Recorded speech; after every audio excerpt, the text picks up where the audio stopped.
12시에 많은 참여 바랍니다.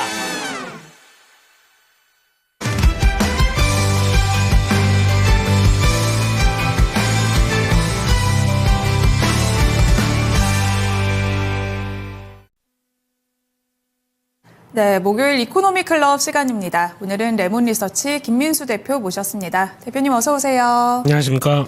네, 오늘 대표님과 이야기할 주제 확인해 보도록 하겠습니다.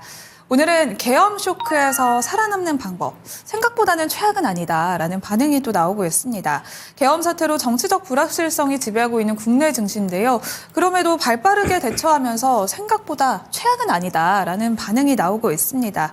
아직까지 글로벌 신용평가사들도 한국의 신용등급을 즉각 낮추지는 않고 있는 듯한 모습인데요. 그렇지만 또 안심하고 있을 수만도 없겠죠. 네. 일단 여기에 대해서 이야기를 나눠볼게요. 증시의 흐름과 함께 해외 반응까지 짚어볼게요. 네, 오늘 앵커님이 안경 쓰셨네요. 네. 예, 훨씬 더 이지적으로. 예, 감사합니다. 시장도 이지적으로 움직여야 될 텐데. 그러게요. 예. 근데 반응은 그래도 최악은 아니지만 네. 말라주길 심산입니다, 지금. 네, 제대로 또 반등도 못하죠. 네. 예, 그런 쪽에서 일단 뭐 몇 가지 흐름만 본다고 하더라도 일단 지금 환율을 한번 보게 되면 환율이 일단 지난번에 그 사건, 일련의 사건이 나고 역외 환율부터 지금 현재 환율까지 보게 되면 1,410원대 위쪽으로 자리 잡고 있습니다. 네. 그러니까 이게 더 강하게 올라가지는 않는다는 쪽에서 그나마 좀 낫다고 볼 수 있겠지만 지금 분위기는 아직 끝나지 않았다라는 네. 쪽으로도 볼 수가 있겠죠. 그러다 보니까 시장에서는 계속 또 매크로 지표 관련된 쪽에서도 달러가 강하게 원화가 약세가 폭이 커진다. 그러면 그만큼 부정적인 모습들이 좀 커지겠죠. 네. 이런 부분들도 봐야 될 것 같고 게다가 또 금리 측면으로 보게 되면은 일단 우리도 금리가 어떻게 변하는지 그것도 되게 최고의 관심사죠. 근데 지금 일단 한번 계속 하락하다가 한국은 금리 인하를 했지 않습니까? 또 네. 그러다 보니까 하락하다가 바로 튀어오릅니다. 근데 금리 상승폭이 조금 더 커진다라고 하게 되면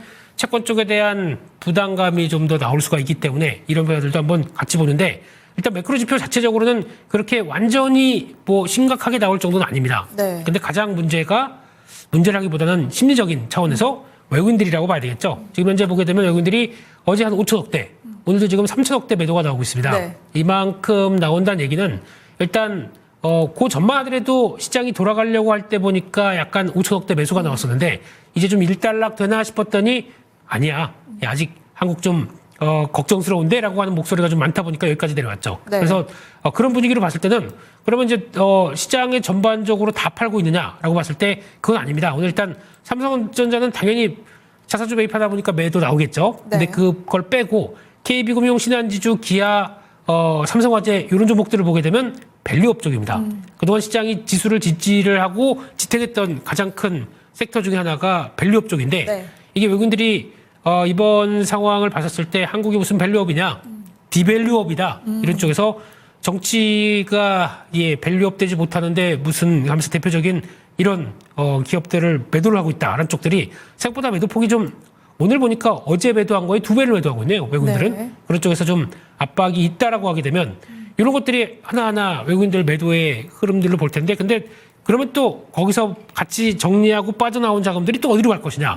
에이 그래도 만만한 건 반도체. 네. 엔비디아 보니까 괜찮네. 뭐 계속 또 당장은 아니지만 내년에 대한 AI의 성과들은 괜찮네. 라는 분위기가 나오다 보니까 글로 몰려가는 현상. 그게 오늘 아침에 나왔던 변화가 아닌가 싶습니다. 일단 외국인 수급에 대한 이야기는 잠시 뒤에 나눠보도록 하겠고요. 긴급 금통위를 열고 한국은행이 시장 안정화 노력을 하고 있습니다. 일단 현재 어떻게 노력하고 있는지 현황부터 살펴볼게요, 대표님.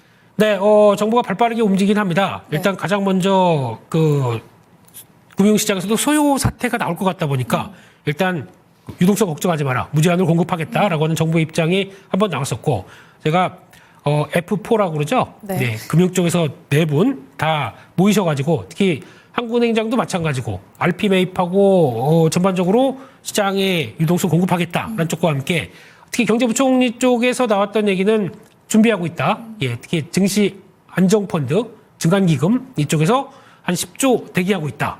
게다가 또 채권을 비롯한 나머지 쪽들도 한 40조 가까이는 네. 뒤에 있다라고 하다 보니까 시장에서 반응들은 가뜩이나 돈 없는 장세고 시장이 좀 힘없는 장세였는데 거기서 혹시나 자금이 들어오면은 좀 나아지지 않을까를 좀 기대를 하는 모습들이죠. 근데 그게 아마 들어온다고 해서 이걸 끌어올리는 것도 좋겠는데 끌어올리는 과정 쪽에서 그러면 그거는 외국인들이 매도리 나올 걸로 보다 보니까 약간 좀 스위칭이 되기 시작하겠죠. 그래서 그런 매물 흐름들은 앞으로는 좀 고민을 좀 해봐야 될 것 같고요. 그런 쪽에서 그래도 유동성은 공급된다라는 관점에서 시장이 그나마 잘 버티고 있다라고 봐야 될 것 같습니다. 게다가 또 눈여겨볼 수 있는 게 연기금인데요. 네. 예, 연기금이 지금 최근 들어서 이번 주만 한다고 하더라도 2,000억 가까이 네. 매수가 들어옵니다. 그런 쪽에서 기관의 한 상당 부분을 또 차지를 하고 있다 보니까 이렇게 보기 시작하게 되면 그래도 연기금이 나서고 뒤에 자금 입고 한다.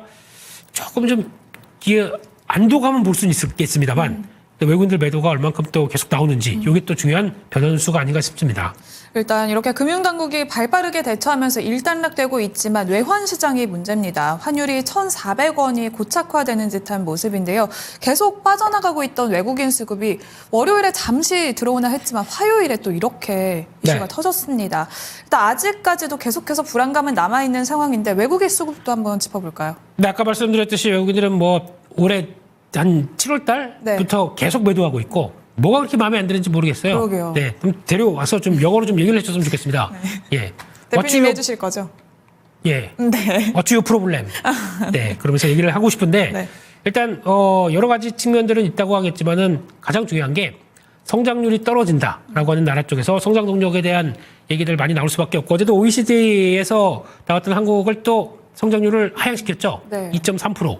그나마 한국은행이 바라보는 건 2.2%다 보니까 조금 더 쳐줬네 라는 생각은 들지 몰라도 2025, 2026 갈 때까지 한국은행의 경로를 보게 되면 1.9%, 1.8%, 네. 2%도 성장을 못하는 계속 하향되는 성장률이 떨어진다라는 쪽으로 바라보다 보니까 거기서 일단 민감하게 외국인들이 매물을 줄이는 효과가 나온다고 봐야 될 것 같고 게다가 수출 쪽이죠. 수출 쪽을 본다고 하더라도 지금 현재 수출의 데이터를 봤었을 때 지난달 뭐 1.4% 증가, 괜찮다라고 볼지는 모르겠지만 이제 이게 정점으로 조만간 이제 마이너스가 나올 수도 있겠다라는 쪽에 대한 불안감이 크다 보니까 저희 10대 수출 품목 쪽에서 기대할 수 있는 게 자동차, 뭐 무선통신, 반도체 쪽인데 반도체가 그나마 선방은 하고 있습니다. 근데 만약에 가격 하락폭이 좀 커진다라고 하게 되면 이것도 좀 고민이 되고 그러다 보니까 이런 모든 것들이 한국의 지표 쪽으로 그렇게 썩 좋지 못한 모습들을 보이다 보니까 이게 지금 시장에서 나오는 하나의 외국인들 매도의 어떤 근원이 아니겠느냐 이렇게 바라보고 있습니다. 네, 이제 섹터와 종목 이야기 좀 깊게 다뤄보도록 하겠습니다. 네. 일단 대왕고래 프로젝트가 동력을 완전히 잃어버린 것 같습니다. 첫 탐사 집출을 앞두고 예산이 거의 전액 삭감됐고 탄핵 가능성까지 나오고 있는 상황인데요.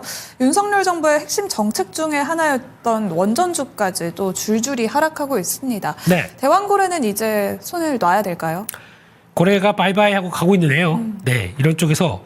근데 지금 그 시추서든 들어오고 있거든요. 네. 12월 9일, 10일 이때쯤 들어오다 보니까 이제 며칠 안 남았습니다. 네. 근데 일단 저희가 이게 어떻게 보면 한국가스공사가 움직였던 게 좀 센티적인 느낌. 그래서 파면 뭐 나올 것 같다라는 네. 쪽에 대해서 정부가 홍보를 많이 했고 그게 들어오는데 그러면 추가적으로 예산 깎이고 정책적인 동력들이 들어올 수 있겠느냐라는 쪽으로 보게 되면 그게 이제 타격을 받으면서 여기까지 밀렸습니다. 근데 가장 중요한 거는 한국가스공사도 마찬가지겠고 한국전력도 마찬가지겠지만은 이쪽이 일단 정책적 동력이 아니라 그냥 구조적인 변화. 그러니까 가스 가격을 요금을 인상시켰고 거기다가 전기 요금 인상시켰고 하는 변화가 나오게 되면 네. 실적은 이제 돌아가기 시작합니다. 이런 변화를 봤을 때 이걸 가지고 단순하게 센티적인 관점 쪽에서 매도로 크게 나가는 거는 일단 가격 메리트가 나온 시점까지 빠졌다고 봐야 될 것 같고요. 이런 쪽에서 돌리긴 돌리는데 이제 중요한 거는 만약에 한국가스공사만 본다고 하더라도 거기서 진짜 시추를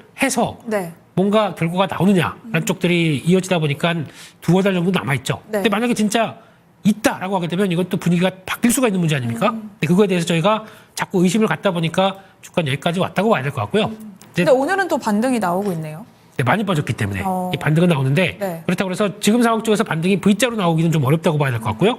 올라오게 되면은 일단 가격대 약간 37,000원대 정도쯤이 이제 중요한 저항이 될 걸로 보여지고 있기 때문에 한국가스공사 같은 경우도 지금 기준에서는 가격 메리트는 노릴지 모르겠지만 기존에 제가 갖고 있던 분들이 다 물렸을 거 아닙니까? 네. 그런 쪽에서 어떻게 대응이 나온지는 일단은 추선 오는 것과 그리고 또 추가적으로 변화를 좀 보시는 게 낫겠다라고 봐야 될 것 같고 밸류업 쪽은 아까 말씀을 드렸고요. 네. 그리고 또 원자력 관련된 쪽에서 또 시장이 강하게 부정을 하는 것 같습니다. 맞아요. 그런 쪽에서 마찬가지로 이번 정권에서 얘기했었던 친원전 쪽에 어떤 하나의 중요한 역할을 하고 있기 때문에 대표적인 주자 두산에너빌리티 같은 경우도 어제 급락했고 오늘도 추가적으로 방향성은 테스트를 하고 있는 과정들인데 네. 원전 쪽은 조금 좀 다른 게 물론 이번 정부에서 미련 거기 때문에 다음 정부 혹시나 정권이 교체가 되게 되면 그쪽에서는 친환경 쪽 신재생 에너지를 더 미는 쪽이지 않습니까? 네. 그렇기 때문에 약간 결이 다르다라고 볼 수 있겠는데 글로벌 트렌드를 본다고 하게 되면 원전 쪽은 역시나 지금 여전히 강하게 또 이제 SMR 중심으로는 끌고 가고 있는 모습들이기 때문에 네. 그런 글로벌 트렌드에 역행한다라고 또 보기도 또 어렵겠죠. 그렇기 때문에 아마 이런 상황이 된다라고 하게 되면 지금은 일단 한 19,000, 2만 원대 근처까지는 일단 반등이 들어올 것 같고요. 네. 그런 쪽에서 글로벌 트렌드를 따라갈 것이냐 아니면은 차기 또 혹시나 뭐 탄핵이 이루어져서 다음 정부 쪽에서 뭐 나오는 이런 스토리가 쭉 돼서 발목을 잡을 것이냐. 네. 일단 2만 원대에서 좀 결정을 좀 해봐야 될 것 같습니다. 이렇게 가격 전략까지 체크를 해봤고요. 또한 이렇게 전국이 혼란한 가운데 정치 테마주가 전일에는 무려 23개가 상한가까지 올라섰습니다. 탄핵소추안이 제출되면서 이제 본격적인 탄핵 국면에 돌입을 했습니다. 네. 정치 테마주가 좀 위험하긴 합니다. 하지만 또 뚜렷한 주도 업종이 없기 때문에 한번 살짝 발을 담가볼까라고 생각하시는 분들도 계실 것 같아요. 정치 테마주 지금 좀 진입을 해봐도 될까요? 다들 그렇게 시작하더라고요. 예. 발만 이거 잘 모르고 안 해. 그러면서 한 500만 원 해볼까라고 하다 보니까 네. 물렸어요. 그러면 물 타야지. 또 500, 1000, 2000 이렇게 들어가다가 결국엔 내 단가는 저 위고 주가는 여기까지 해서 움직이지도 않아요. 네. 한 번 들어가게 되면 또 다음 뭐 또 대선이나 뭐 또 다음 또 총선 뭐 이런 것들을 봐야 되다 보니까 네. 이게 그런 것 같습니다. 이게 내 마음과 내 생각과 상관없이 주가는 반대로 가는 경향들이 무지 많기 때문에 네. 이걸 가지고 내 매매도 좀 하는 사람이야라고 한다고 하더라도 아니면 즉각 매도가 나가야 되거든요. 그게 선수들도 좀 어렵다라고 하게 되면 이런 걸 봤었을 때 매매 투자의 아이디어 그래서 정치 테마주의 계절이고 또 계속 또 탄핵 소추안 이후에 또 나오는 것 따라서 왔다 갔다 그래서 뭐 어제는 되게 특이한 게 네. 여야 쪽으로 다 대표 계신 분들의 관련주들이 다 움직였더라고요. 맞아요. 네, 그럼 그다음부터는 또 하나가 유리할 때마다 이쪽으로 갔다 저쪽으로 갔다 막 왔다 갔다 하겠죠. 네. 그런 것들 가지고 투자의 아이디어로 보면서 오늘은 이 종목 누구 관련주 사야지, 누구 관련주 사야지라고 하다가 내 주대도 없어지는 그런 계좌가 될 수가 있기 때문에 가급적이면 하지 않는 게 맞으시는 것 같고요. 그런 그런데도 특정 정치인을 하나씩 담아보는 건 어떨까요? 그것도 괜찮네요. 네, 그렇죠. 예, 그러니까 너가 부재기 낼 거야. 그리고 준비하면서 네. 둘 다 이렇게 준비하는 이런 전략들 나쁘진 않은데 제가 보기에는 그런 것 같습니다. 이게 그렇다고 하더라도 시장에 그럼 다 비슷한 생각할 거 아닙니까? 그런 쪽으로 나왔었을 때 시장이 그러면은 그걸 가지고 똑같이 저희가 다 매매하기 때문에 같이 먹여준다라고 하는 게 좀 힘들 수도 있습니다. 그래서 그냥 처음에 아는 게 제일 좋고요. 그래도 만약에 한다 네. 그러면은 내 툴이 있을 겁니다. 그러니까 나만의 매매 스타일 있지 않습니까? 거기서 손절가 이탈하는 모습들까지 나오는데 그냥 조금만 더 볼까 이런 거 없이 즉각 날리세요. 네, 손절가는 바로 날리고 대응하겠다라는 마인드를 갖고 계신 분들은 하세요. 근데 그게 아닌 이상으로는 이거 이도저도 안 됩니다. 지금까지 계좌도 깨졌는데 네. 또 깨질 수 있는 모습들은 별로 안 좋습니다. 네. 일단 정치 테마주는 발빠르게 대처하실 수 있는 분 외에는 대응은 자제하는 게 좋겠다라고 정리해 보도록 하겠고요. 이렇게 정치 불안과 고환율도 경기 둔화 우려까지 공존하고 있습니다. 뉴욕 증시는 신고가를 연일 갱신하면서 몇 번째인지 이제 셀 수도 없을 것 같아요. 하지만 또 산타는 이렇게 미국에만 가는 건지 연말에 또 우리 증시에는 산타가 오지 않을까요? 원래 산타가 네. 외국인이에요. 예, 외국인이고 외국인들 계속 주식 팔고 있는데 산타가 오겠습니까? 예, 그 사고 있는 그들한테만 메리 그러면서 하고 네. 한국어로 메리 크리스마스가 뭐예요? 이러고 물어볼 텐데. 네. 예. 근데 지금 이 상황 쪽에서 아마 전략은 그렇습니다. 일단 지금 시장을 봤었을 때 일단 버티고 있는 가격대가 있어요. 2,450선. 네, 여기 벌써 하나, 둘, 셋, 네 번에 걸쳐서 버티고 있습니다.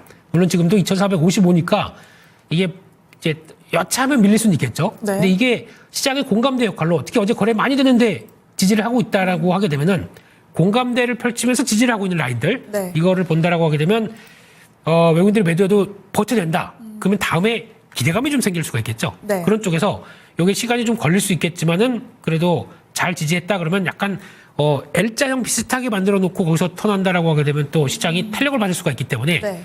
당장은 산타랠리 기대하는 것보다는 잘 지지하는지만 봐야 될 것 같고 저희는 산타랠리 말고 네. 까치랠리라고 있습니다. 어, 까치 설날은 네. 어저께고요. 예. 뭐 이런 거. 예. 네. 그래서 아마 그런 내년을 좀 더 기대하면서 지지권이 잘 지지되는지부터 보는 게 제일 중요하지 않나 싶습니다. 일단 연말보다는 2450선 지지선을 또 확인을 해보고 우리는 설날도 랠리를 기대해보자라고 대응 전략까지 알아봤습니다. 그러면 오늘 여기까지 듣겠습니다. 고맙습니다. 감사합니다. 네, 레몬리서치 김민수 대표와 함께한 이코노미 클럽 시간이었습니다. 다양한 투자 판단에 도움이 되는 전략 함께 챙겨드렸고요. 지금까지 전해드린 내용은 특정 종목의 주가 상승과 하락을 보장하지는 않습니다.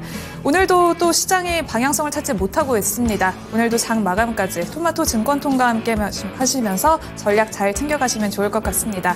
시장의 중심은 내일 다시 찾아오겠습니다. 시청해주셔서 고맙습니다.